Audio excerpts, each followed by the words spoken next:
केंद्र सरकार के मुख्य वैज्ञानिक सलाहकार के विजय राघवन ने आगाह कर दिया है तीसरी लहर के लिए।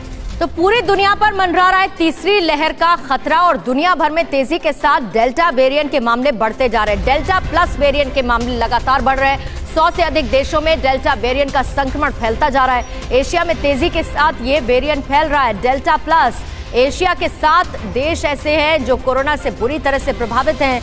कई देश जहां डेल्टा प्लस वेरिएंट तेजी के साथ संक्रमण फैला रहा है, जिससे दुनिया भर में कोरोना वायरस के फैलाव का खतरा और ज्यादा बढ़ गया है। एशिया के ऐसे 7 देश हैं जो कोरोना से बुरी तरह से प्रभावित हैं और अब तीसरी लहर दस्तक देने के लिए तैयार खड़ी है और इसीलिए कैसे सतर्कता बरतनी है, इसका जिक्र लगातार एक्सपर्ट्स की तरफ से किया जा रहा है। और देश भर में पिछले कुछ दिनों से कोरोना संक्रमण की रफ्तार बढ़ी है। केरल में सबसे ज्यादा कोरोना मरीज मिल रहे हैं, जिसकी वजह से एक्टिव मरीजों की संख्या 4 लाख के पार पहुंच गई।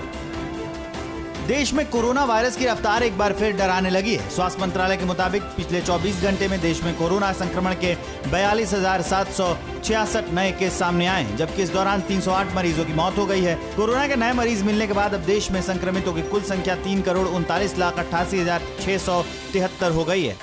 स्वास्थ्य मंत्रालय के मुताबिक देश में अब तक कोरोना के 4,10,048 एक्टिव केस हैं, जबकि 3,21,38,092 लोग ठीक होकर घर जा चुके हैं।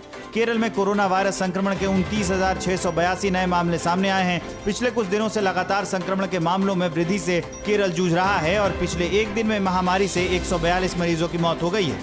इसके साथ ही भारत में कुल एक्टिव मरीजों की संख्या 4,05,681 हो गई है। देश में अब कुल संक्रमितों का आंकड़ा 3,29,45,907 हो गया है। अब तक ठीक हुए मरीजों की कुल संख्या 3,21,01,000 है और देश में कोरोना के मृतकों का कुल आंकड़ा 4,40,225 तक पहुंच गया है। बड़ी खबर, कोरोना की संभावित तीसरी लहर पर दिल्ली सरकार ने बड़ा फैसला किया है। दिल्ली सरकार ने फैसला किया है कि तीसरी लहर से बच्चों को बचाने के लिए एक टास्क फोर्स बनेगी। बेड, ऑक्सीजन और दवाओं के लिए अधिकारियों की एक टीम बनेगी।